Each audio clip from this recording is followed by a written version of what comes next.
Assalamualaikum teman-teman, kembali lagi bersama kami di cerita horor story ya. Di kesempatan kali ini saya akan menceritakan teror pocong hitam part 1 ya. Sebelum cerita kita mulai, alangkah baiknya tekan tombol subscribe, like, and comment. Oke. Sebut saja namaku Karyo. Karyo biasa bermain dengan teman-temannya di depan rumah Pak Doyo. Karyo tipe orang yang kendel atau pemberani dan arogan. Saking beraninya, dia pernah bersembunyi di makam yang angker, tempat di mana dikuburnya para korban pesugihan atau para pelaku pesugihan. Untuk desanya mungkin perbatasan dengan daerah Pemalang. Desa itu diapit oleh sawah yang sangat luas.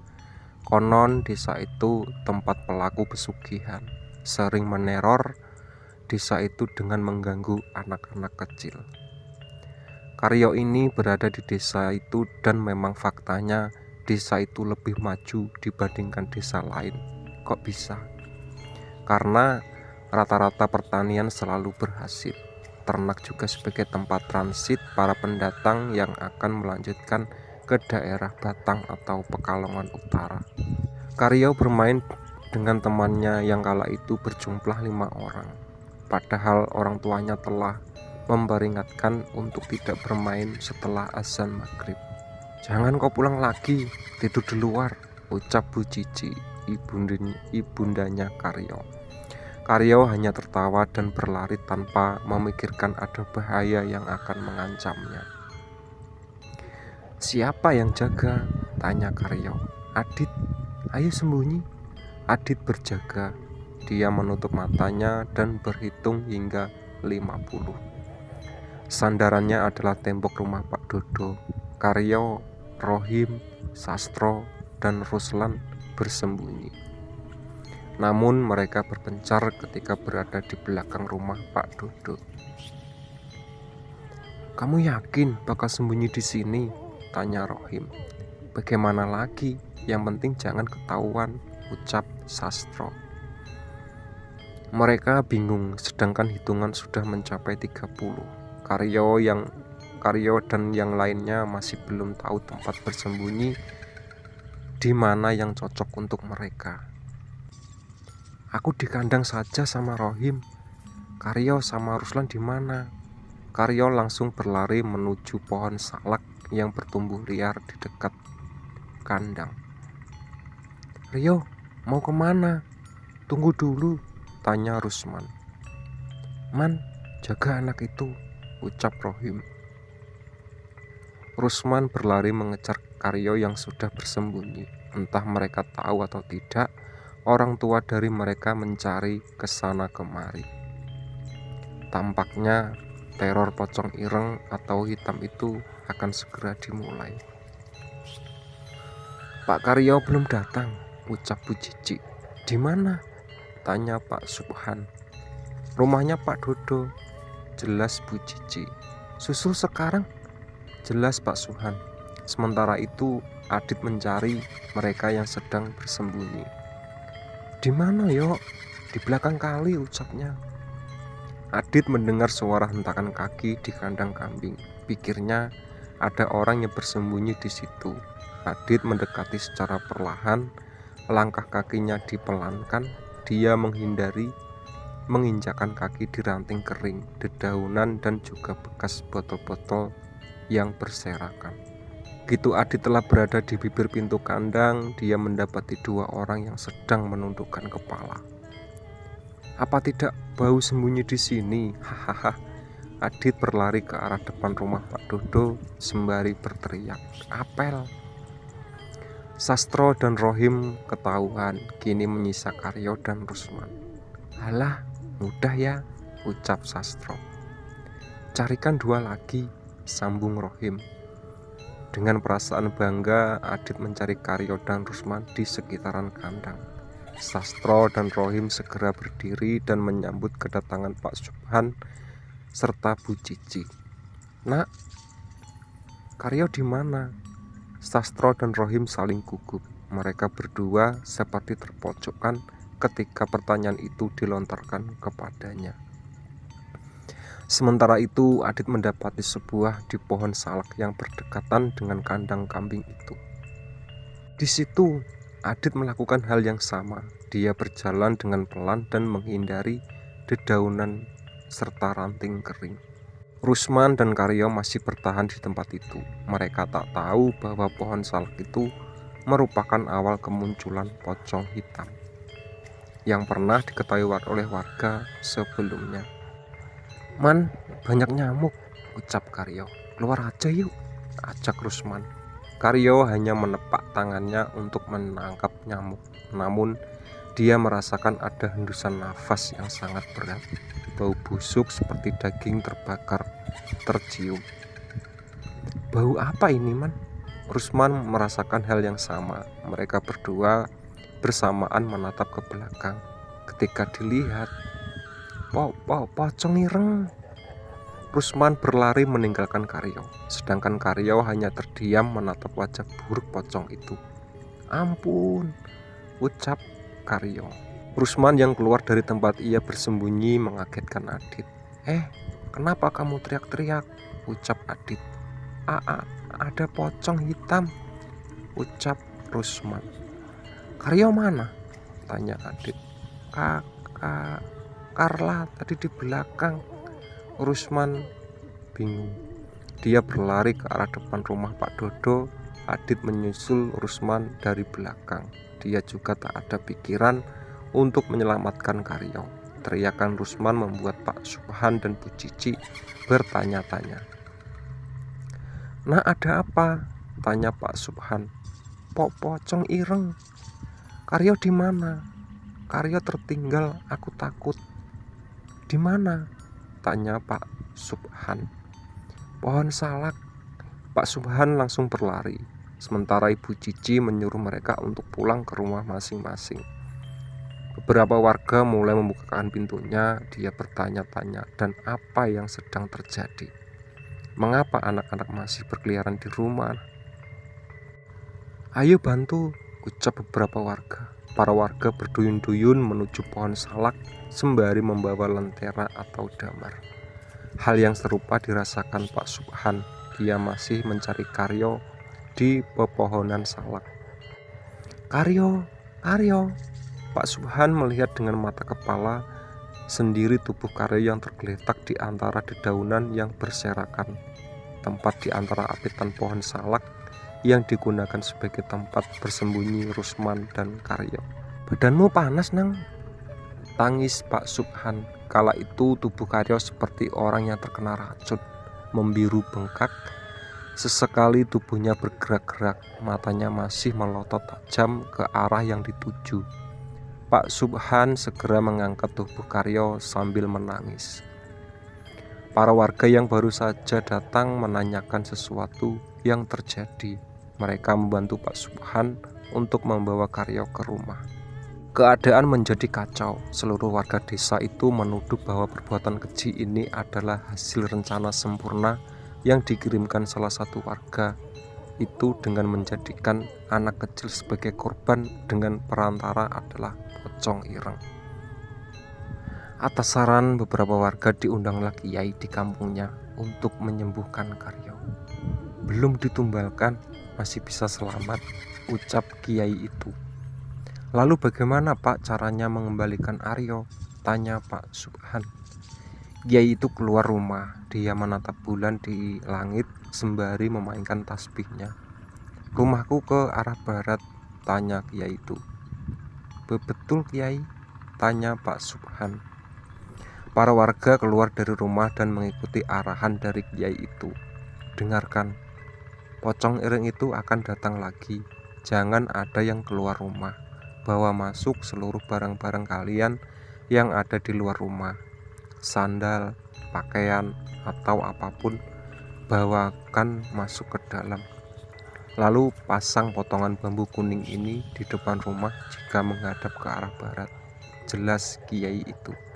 Para warga mengiyakan. Belum sampai di situ, kiai itu mengisyaratkan untuk seluruh keluarga Pak Subhan agar mendatangi rumahnya selama 7 hari. Lalu membacakan Al-Quran selama 7 hari berturut-turut agar Karyo bisa kembali seperti semula.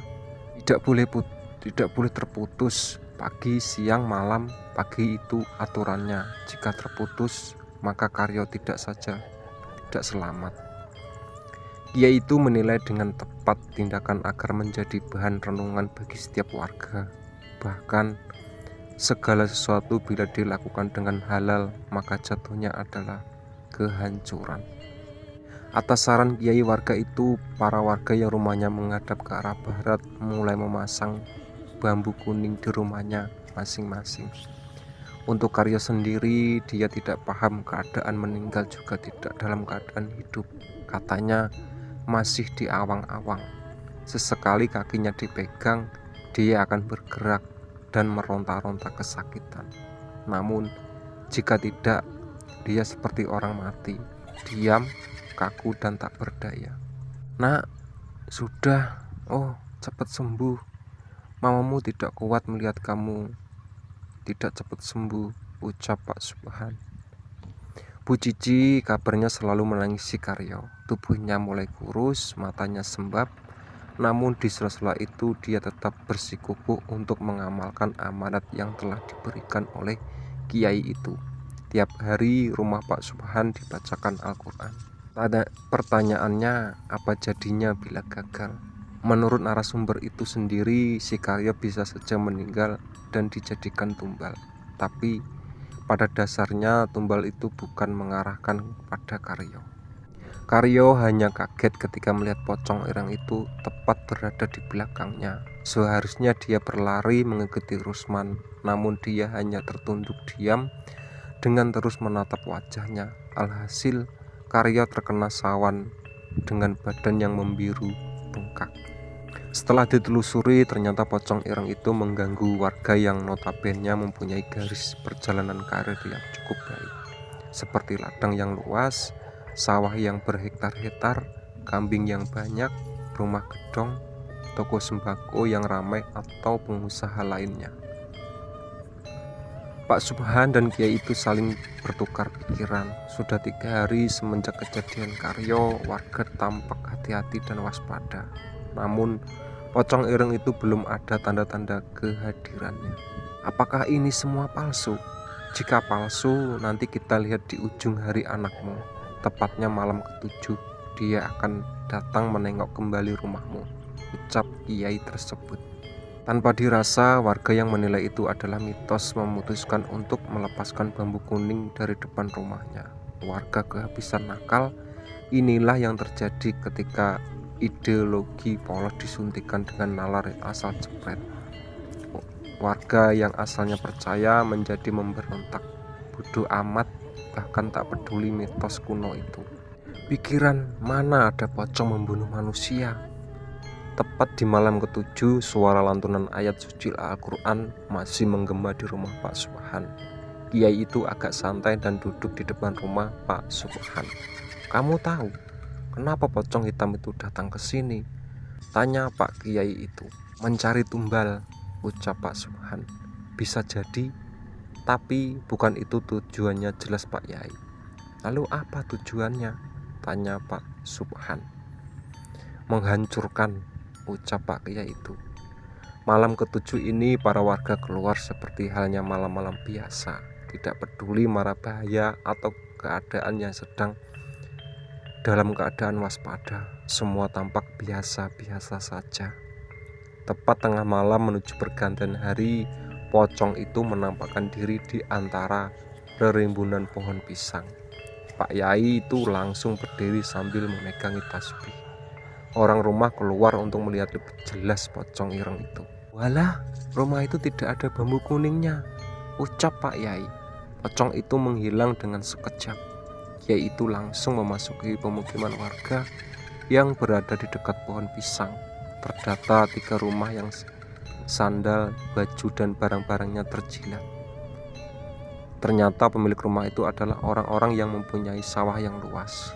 Yaitu segera menggedor rumah yang sudah terjilat pocong ireng.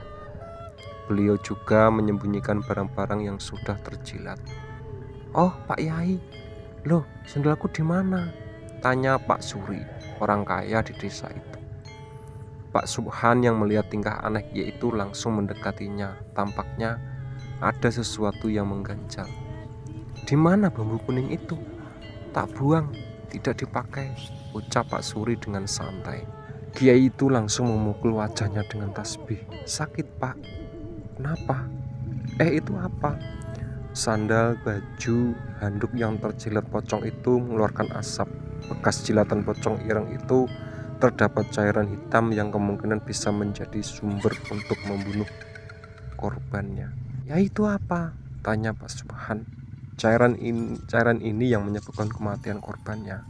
Jika orang yang tidak tahu cairan tertempel lalu memakainya, maka dia akan menjadi korban tumbal pocong ireng itu, jelas Kiai. Kiai itu mengelilingi pemukiman warga. Lebih tepatnya, dia akan cek seluruh rumah warga yang tidak terpasang bambu kuning yang fungsinya untuk menangkal dan mencegah pocong ireng itu menjilati barang-barang yang berada di luar rumah. Terdapat 20 rumah warga yang sandalnya dibuang langsung oleh Kiai itu. Katanya sandal itu telah terjilat oleh pocong ireng itu karena tidak memasang bambu kuning. Selama 1 bulan jika tidak mendapat korban, si pelaku akan menampakkan diri, ucap Kiai itu. Keesokan harinya, atas keberhasilan dan keteguhan hati dan dari keluarga Pak Subhan, Karyo sehat seperti biasanya, kata dia. "Aku ditahan di suatu tempat, lalu dicambuk dan disuruh menjawab siapa pemilik rumah kaya raya. Aku menjawab 3 saja, salah satunya Pak Suri. Semua tampak normal, namun masih dalam ramah waspada. Rumah Pak Subhan menjadi ramai semenjak dia itu sering berkunjung ke rumahnya. Sudah hampir 1 bulan dia belum muncul juga, Han. Maukah kamu saya beri tugas?" tanya Kiai itu. Siap Kiai," jawabnya. "Datangilah rumah itu, blok itu, ciri-cirinya rumah bertingkat. Kamu hanya lewat saja, tidak usah menatap jendela sebelah kanan. Di situ kamarnya." Pak Subhan langsung menuju ke desa itu yang bersebelahan dengan desa itu. Dalam kunjungannya, dia teringat bahwa rumah itu hanya satu-satunya yang bertingkat. Tidak ada rumah lain yang lebih megah darinya. Pak Subhan ingin perkataan Kiai itu. "Hanya lewat, jangan menatap jendela sebelah kanan, karena itu kamarnya." Desa itu sepi. Sedikit sekali aktivitas warganya. Warga di sana rata-rata pergi keluar daerah untuk bekerja di sana. Sedikit sekali yang memiliki sawah. Tak heran, desa itu ini tergolong miskin dan pastinya warga di sekitaran desa itu akan melakukan apa saja agar hidup, salah satunya adalah pesugihan. Ketika mencari rumah-rumah yang dituju, Pak Subhan melewati sebuah rumah mewah, namun di dalamnya terdengar keributan luar biasa. Pak Subhan tidak mau menguping, dia terus berjalan dan pura-pura tidak tahu. Dia hanya mendengar segelintir ucapan dari orang laki-laki itu. "Yai bangsat," ucap laki-laki yang berada di rumah tingkat itu. Pak Subhan segera berlari karena informasi ini sangat penting dan harus disampaikan. Keringat dingin kala itu mengucur sangat deras, katanya. Antara hidup dan mati mendengar ucapan laki-laki itu. Jika dia ketahuan karena mendengarkan sedikit dari ucapannya, bisa-bisa Pak Subhan akan diteror kembali. Karena desanya bersebelahan, 10 menit pun sudah sampai. "Sudah ketemu?" tanya Kiai itu. "Sudah Kiai," jawabnya. "Istirahatlah, besok rumah itu akan terbakar, tapi sebelum itu dia akan datang ke sini untuk menyerang lagi," ucap Kiai itu. "Mau apa lagi Kiai?" tanya Pak Subhan. "Menghancurkan," ucap Kiai itu. Selepas itu Kiai itu mewajibkan untuk memasang bambu kuning di setiap rumah. Bukan hanya kepada rumah yang arahnya menghadap barat, tapi seluruh rumah. Katanya pocong ireng itu akan meneror dan melakukan apa saja agar bisa mendapatkan korban. Semua pintu ditutup, seluruh barang seperti sandal, baju, handuk, seperti motor, apapun dimasukkan ke dalam rumah. Uniknya, rumah zaman dulu tampak depan sempit ketika masuk ke dalam luas. Beberapa warga lainnya memilih untuk menemani Pak Subhan dan Pak Kiai yang sedari tadi menunggu kedatangan pocong ireng itu. Seluruh rumah telah mematikan damarnya, hanya satu damar yang menyala, rumah Pak Subhan seseorang. Bambu kuning berjejer rapi di depan rumah. Tangisan bayi di malam hari memecah kesunyian malam.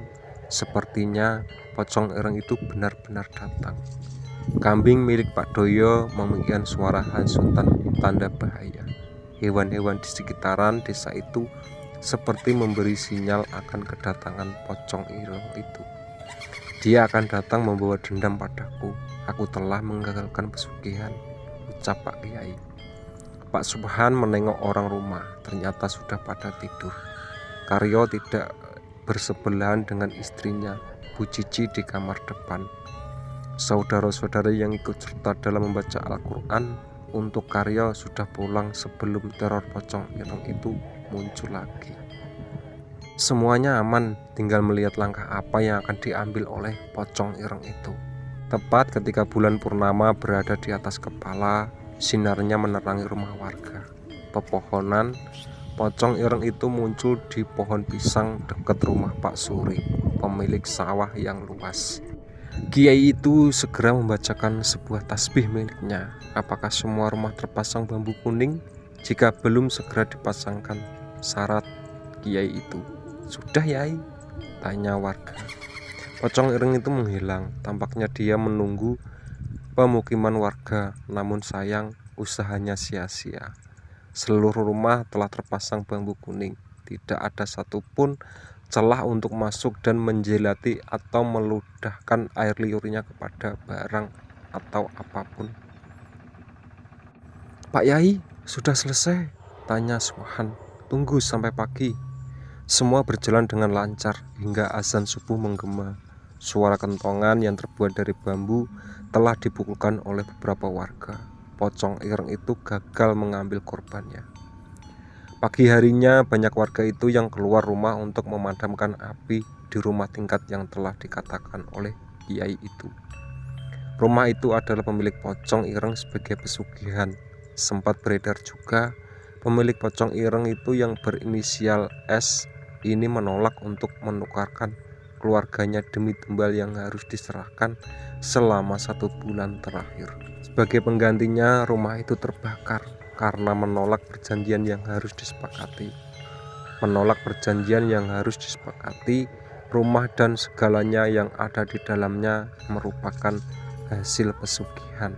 Tak ada yang tahu bagaimana nasib pemilik pocong ireng itu yang berinisial S. Namun, kabarnya pernah bermunculan kembali di awal tahun 2002, namun dengan sudut pandang yang berbeda. Segala yang dikerjakan dengan perbuatan di luar normal kehidupan, alam dan agama, maka kehancuran yang akan didapatkannya. Jika ingin melihat keindahan desa ini, lihatlah sungainya. Cahaya mataharinya yang terpantulkan ke sungai itu akan menciptakan goresan pelangi di sisi sungai. Mungkin beberapa warga Banjarnegara tidak asing dengan kata Sungai Serayu. Sungai nan indah dan menyegarkan mata ini sebagai pokok utama mata pencarian desanya. Udang dan ikan yang melimpah menjadikan warga tiap kali berburu mencari untuk dijadikan lauk pauk atau sekedar dijual ke pasar. Pesonanya yang indah menjadikan sungai ini seringkali menjadi pusat para wisata dengan arum jeramnya yang menantang nyali. Namun, pernahkah berpikir dahulu sekali sungai ini sempat diisukan dengan awal kemunculan pocong ireng? Ayamku hilang terus, siapa yang ambil? Ucap Pak Agi sambil melihat posisi kandangnya yang telah terbuka semenjak tadi pagi. Bulu-bulu ayam berserakan di sekitaran kandang. Walau hanya satu saja yang tergondol maling, namun Sudah 2 pekan terakhir ayam di desa kami kerap kemalingan. Warga mengira ayam yang menghilang dimangsa musang yang lapar atau ular yang berseliweran di sekitaran pepohonan kelapa. Namun tidak ada tanda-tanda tercapiknya ayam itu, baik darah yang berjajaran atau suara ayam di pagi hari sekitar pukul jam 3 pagi. Kok hilang lagi? Maling itu, tambah Pak Koko. Ayammu masih berapa? Tanya Agi. Sudah habis, kesal Pak Koko. Haha, saya sisa kotorannya mau, canda Pak Agi. Mitos hilangnya ayam ini diduga bersamaan dengan kemunculan makhluk yang tak kasat mata, berbadan besar, dengan taring dan cakar yang pernah muncul di Sungai Serayu. Dimakan sama Gede Duhur kayaknya, ucap Pak Koko.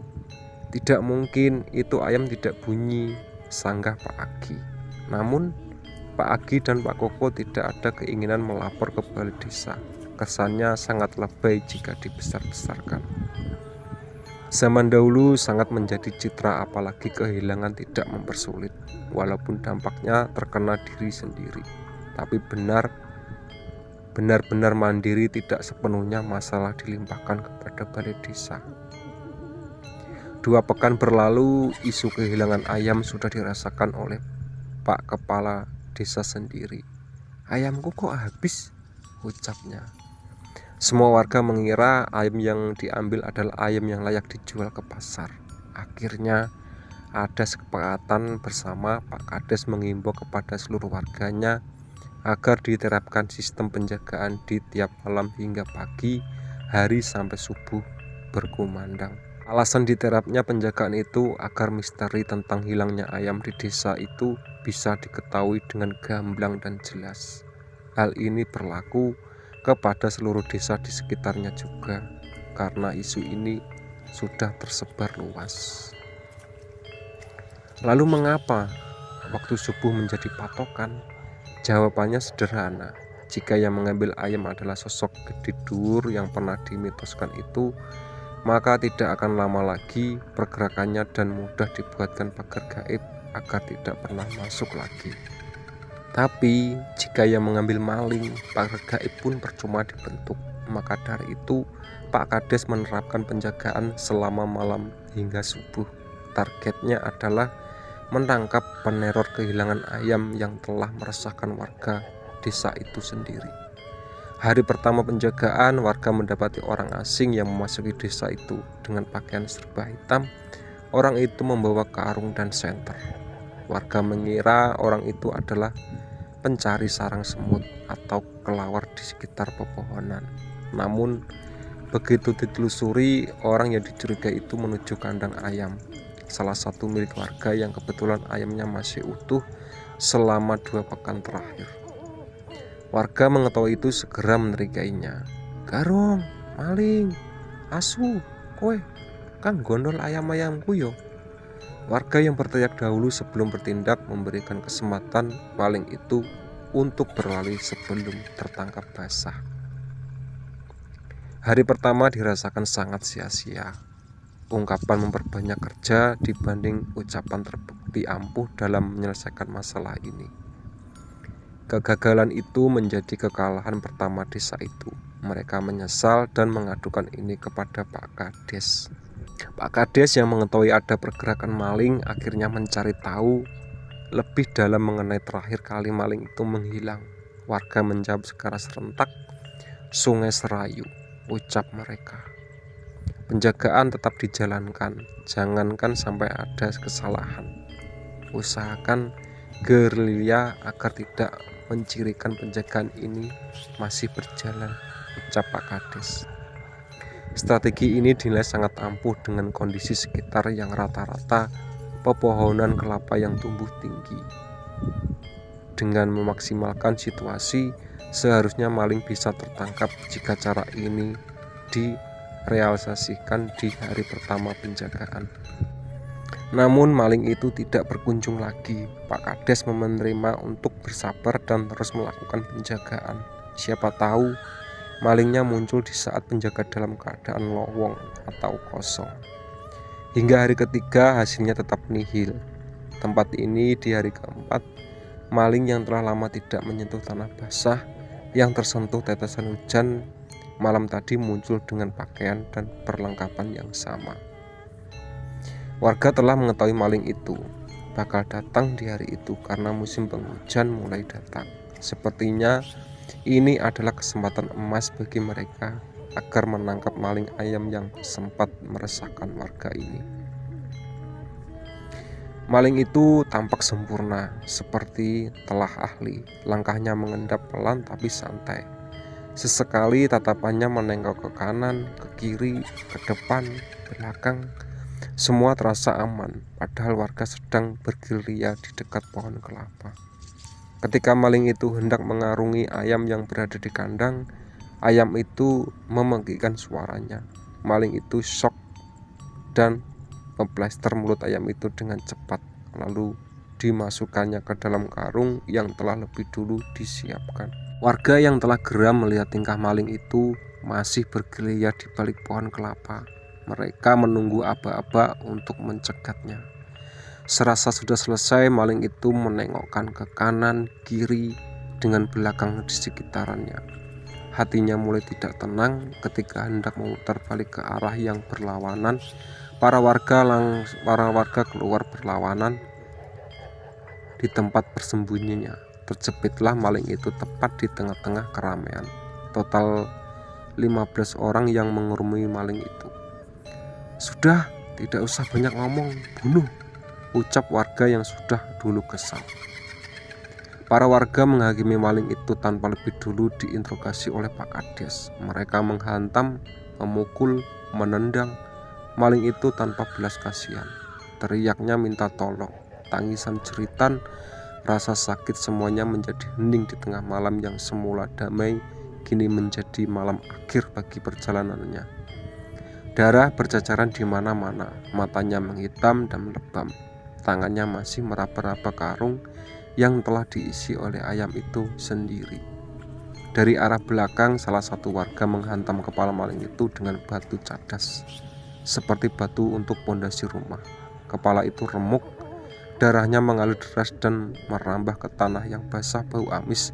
Darah menggantikan bau embun di pagi hari. "Maling itu mati di tempat." Malingnya mati? Gila kamu," ucap warga. "Terus bagaimana?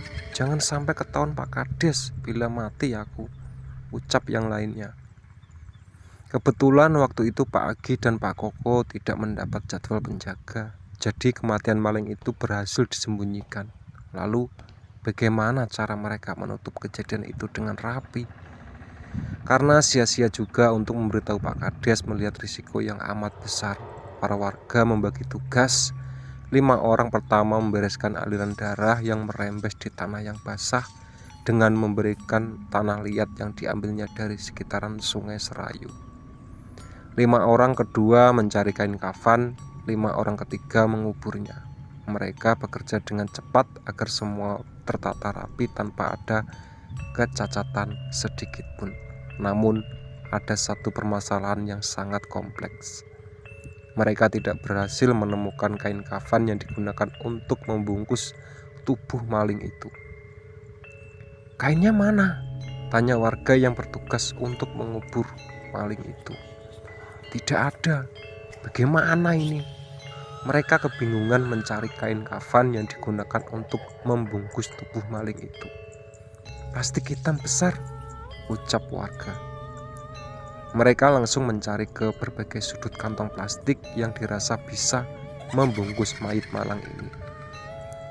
Didapatnya kresek hitam itu dari salah satu warga yang biasa digunakan untuk menaruh pupuk kambing. Kematian tidak tenang, posisi penguburan yang tidak wajar, alat yang digunakan tidak berperi kemanusiaan, bukanlah hal ini yang menjadikan membalas dendam. Maling itu dikuburkan di dekat Sungai Serayu. Tanah yang digunakan untuk mengubur disiram air agar tidak mencirikan seperti kuburan. Selain cerdas, mereka juga pintar dalam mengondisikan suasana. Lalu usut punya usut, keluarga korban mengetahui tindakan kurang ajar desa itu kepada anaknya. Mereka menuntut balas. Mereka membalas dendam maling itu tepat 1 bulan setelahnya. Maling itu yang berkain kafan dari plastik hitam dijadikan objek untuk menuntut balas dendam dan meneror para warga. Menurut pengakuan narasumber yang merupakan anak dari salah satu warga desa itu, kejadian ini sudah sangat lama. Selama masa-masa setelah kematian maling itu, warga desa itu didatangi berbagai macam yang sesuatu tidak mengenakan. Selain ayam, ternak lainnya juga mati mendadak, sawah banyak yang gagal, mata pencarian warga terputus, dan muncullah satu sosok yang meresahkan warga. Pocong ireng itu menampakkan diri di antara pepohonan kelapa. Tepat dia dieksekusi secara sadis dan mengerikan. Hal ini menjadi puncak kecurigaan dari Pak Kades. 1. Maling itu tidak tampak, namun mengapa ternak banyak yang mati selain ayam? 2. Sawah banyak yang gagal. 3. Terong pocong ireng menjadi-jadi. Apa yang dilakukan oleh warga selama 1 bulan terakhir?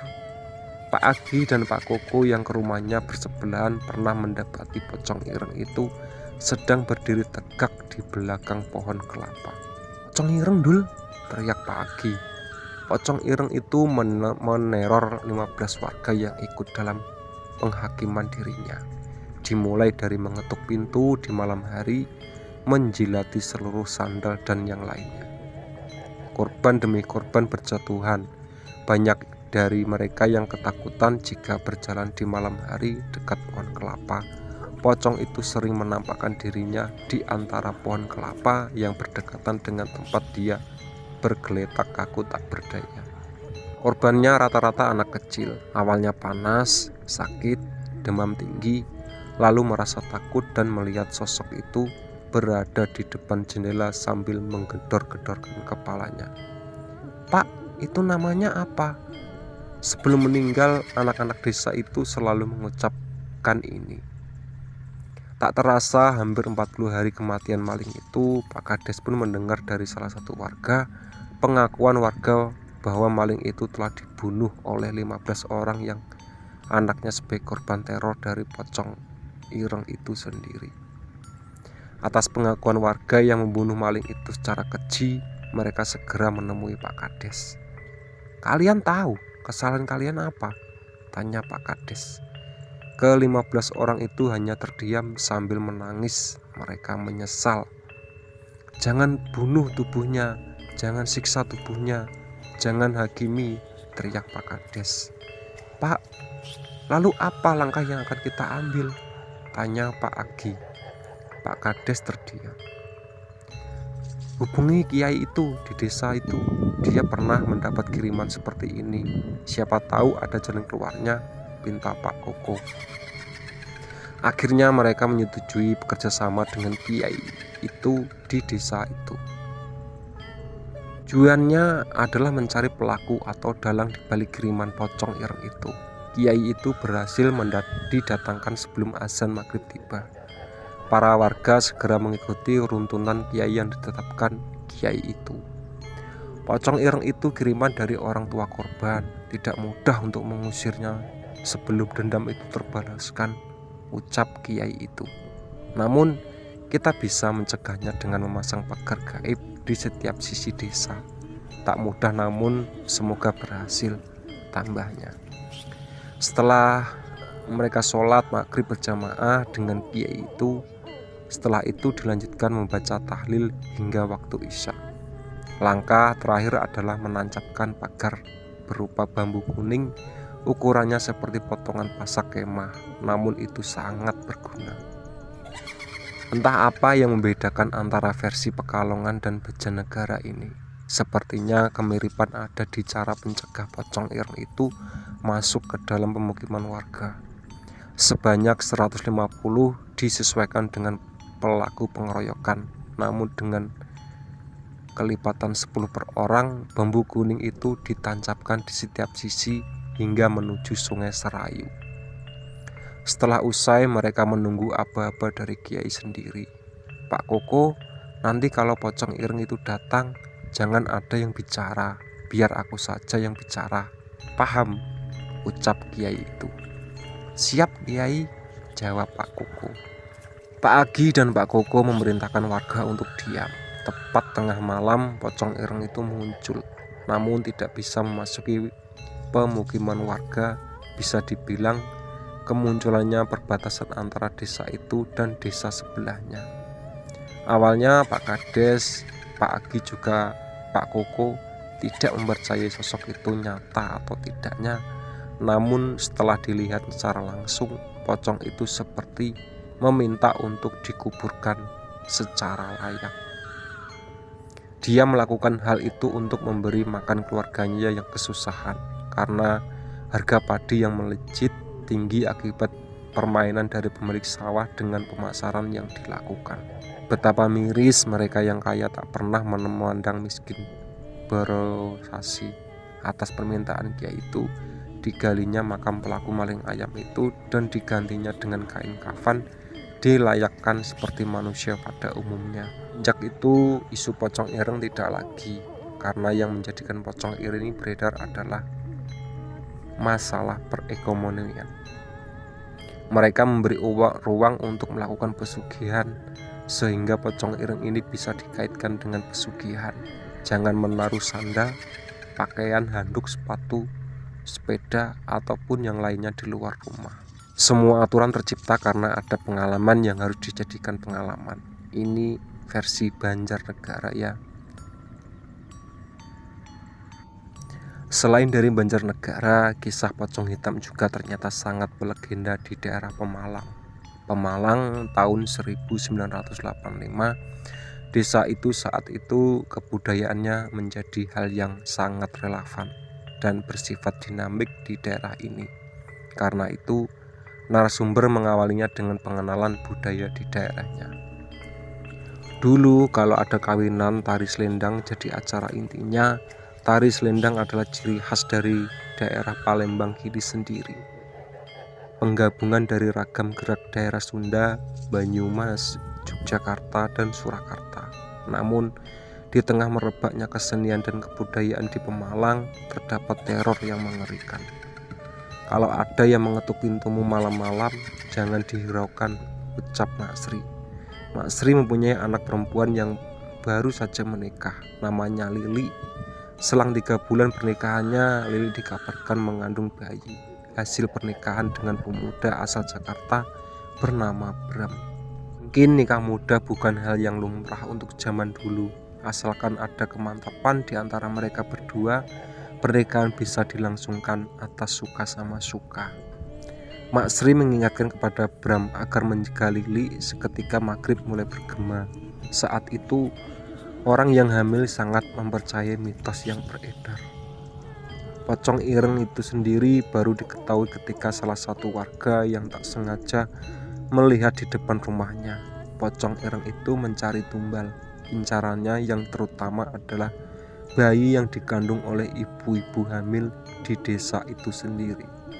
Banyak wanita yang stres, ada yang keguguran, kontraksi yang berlebihan, bahkan memutuskan untuk pindah rumah dan hidup di daerah desa lain agar teror itu tidak merebak dan mengganggu secara terus-menerus. Secara berkala, mereka yang percaya akan pesugihan mengira pocong ireng ini jadi-jadian dan hanya bisa dilepaskan kedoknya jika kedapatan perbedaan di antara kehidupan sosialnya. Konon si pelaku pocong ireng ini memainkan perannya dari kejauhan dan mengambil tirakat dari luar kota.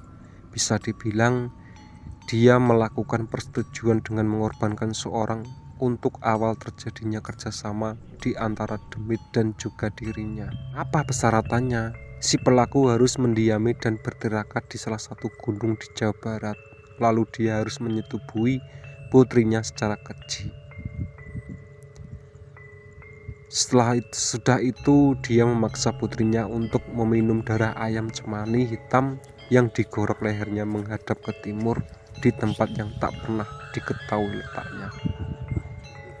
Jika sudah, si putri anaknya itu tidak boleh keluar dari rumahnya sebelum waktu yang ditentukan. Isu teror ini sudah berkelanjutan dari mulut ke mulut, namun hanya sedikit saja yang tahu, itu pun hanya beberapa yang ingat, karena urban legend ini memang sudah tersohor di awal tahun 2000-an. Mbak Sri selalu membuat pagar gaib di depan rumahnya dengan menyipratkan air dari bekasan cuci beras dengan menggunakan 4 helai batang padi yang belum tua warnanya. Hal itu supaya si pocong tidak mendekati, hanya bertahan di depan rumahnya saja. Namun beberapa warga lainnya sempat kesal dengan tingkah Mak Sri. Kamu mau percaya itu? Berbagai fitnah dilontarkan para warga terkait kemunculan pocong ireng. Mak Sri itu yang bikin terpecahan tanpa dirasa. Hal ini terdengar di telinga Lili dan Bram. Mereka agak resah mendengarnya. Mak, sudah, selesaikan. Itu mitos, ucap Lili. Mak Sri hanya terdiam sambil terus melanjutkan pekerjaannya untuk menyipratkan air itu di depan rumah Lili dan Bram. Namun siapa sangka Lili termakan buayan para tetangga rumahnya kalau si ibunya telah gila dan mempercayai mitos akan kemunculan pocong ireng itu. Sudah Mak, aku tidak butuh itu mitos. Lili mendorong ibunya hingga terjatuh. Baskom atau wadah pun terlempar hingga tangannya tergilir. Li, kamu kenapa? Ini ibumu. Jelas Bram. Bram membantu membangunkan ibu mertuanya. Tangannya yang tergilir dia urut dengan menggunakan minyak lentik atau minyak goreng. Lili masih tak peduli masa bodoh dengan mitos kuno yang beredar. Nduk, itu bukan mitos, ucap Mak Sri. Mak, Lili mau jadi omongan tetangga, jelasnya. Mak Sri hanya menundukkan pandangan. Begitu pula Mas Bram yang tampak kecewa dengan tingkah Lili yang berada di luar batas. Sri, itu apa? Tanya warga. Air untuk menghilangkan bau mayat, jelas Mak Sri. Buat apa? Tanya warga. Mak Sri yang terdiam sejenak itu melihat tubuhnya yang sudah tua renta. Kamu percaya titah leluhurmu? Tanya Mak Sri. Titah apa? Tanya balik salah satu warga yang sangat ngeyel dengan penjelasan Mak Sri. Masukkan sandal, baju kamu dan anakmu jika matahari telah tenggelam. Perkataan itu membuat panik seluruh warga sekitar. Titah leluhur yang disebarkan dari mulut ke mulut lewat buyut, nenek-nenek, saudara. Tidak mementingkan keadaan zaman dan kapan telah bergulir, aturan tetap menjadi pondasi. Srengenge wis surup, ucap itu sekarang sering terdengar oleh setiap warga. Mereka bergegas masuk ke rumah. Seluruh barang yang berada di luar segera dimasukkan ke dalam untuk mencegah ambuan mayat. Hingga malam tiba tidak ada warga yang berkeliaran. Mereka saling menatap jendela mereka. Siapakah yang malam ini akan diteror? Diketuk pintunya berkali-kali hingga membuat kepala pening dan pusing. Mak Sri sengaja tidak pulang ke rumahnya. Dia memilih menjaga Lili karena si Bram belum becus untuk menjaga anak sematawayangnya itu. Bram, sini, ucap Mak Sri. Bram segera menuju ruang tamu sambil membawa teh hangat di dalam gelas besi. Iya Mak, ucap Bram. Nanti jika telah tengah malam jangan buka bagian belakang pintu. Dia akan menyerang di bagian belakang. Jika masih mengganggu, siram air ini lewat lubang bawah pintu, ucap Mak Sri sambil menyerahkan wadah berisi air khusus itu. Siap Mak. Mama mau kemana? Tanya Bram. Istirahat. Bram kerap kali merasa bosan. Dia kadang ingin membuka pintu dan menghadiri opera di desa sebelah.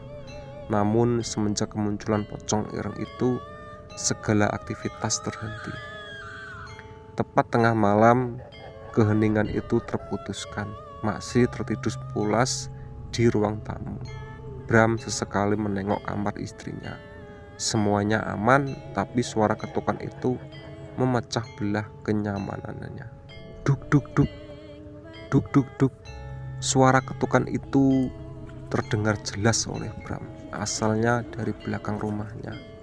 Bram mulai tidak tenang. Dia ingat titah dan amanah mertuanya.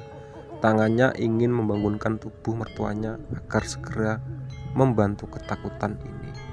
"Mak," ucap Bram dengan lirih. Tidak ada jawaban, tidak ada seruan, hanya ketukan misterius dari balik pintu belakang rumah. Bram melangkahkan kaki menuju pintu belakang sambil membawa wadah berisi air yang telah diamanatkan oleh mertuanya. Suara ketukan itu masih terngiang-ngiang di telinga Bram. Ketika Bram telah sampai di depan pintu, suara ketukan itu terhenti. Namun, dia mencium bau yang sangat hingga membuat perutnya sangat mual. Bau mayat. Bram mundur ke belakang. Dia tidak jadi menyeram bawah pintu yang diamanatkan oleh mertuanya. Ketika langkahnya mundur, suara ketukan rumah itu terbunyi kembali, seperti minta dibukakan. Bram merinding tak karuan, seluruh tubuhnya bergetar. Mak Sri terbangun dari tidurnya dan melihat Bram mematung di depan kamar istrinya. "Bram, ada apa?" tanya Mak Sri. Bram menengok ke arah belakang Mak Sri sembari merautkan wajah takutnya. "Mak, pocong itu ada," ucap Bram. Mak Sri segera menuju Bram. Suara ketukan itu masih terbunyi keras. "Bram, siram, siram," ucap Mak Sri. Bram yang tak mampu melangkahkan kakinya seperti ada sesuatu yang menahannya untuk melangkah.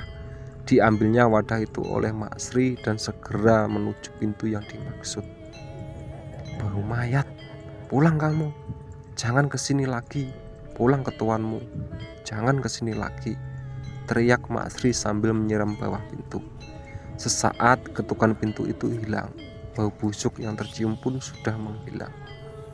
Ketika pintu itu dibuka oleh Mak Sri, dia menemukan banyak belatung dan cacing yang memenuhi tanah tepat di belakang pintu rumahnya. "Bram, ambilkan garam," ucap Mak Sri. Bram mengambil garam dapur. Dia menyerahkan garam itu kepada Mak Sri. "Nih, pocong itu suruhan, tidak akan kehabisan akal untuk menghancurkan dan mengambil tumbal. Makanya kamu harus berani," ucap Mak Sri.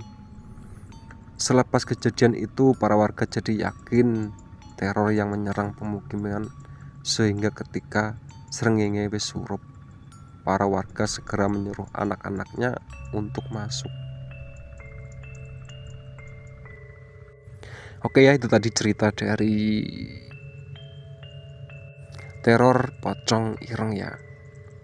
Nanti ditunggu part selanjutnya ya. Sebelum ceritaku tutup, alangkah baiknya tekan tombol subscribe, like, dan komen. Oke?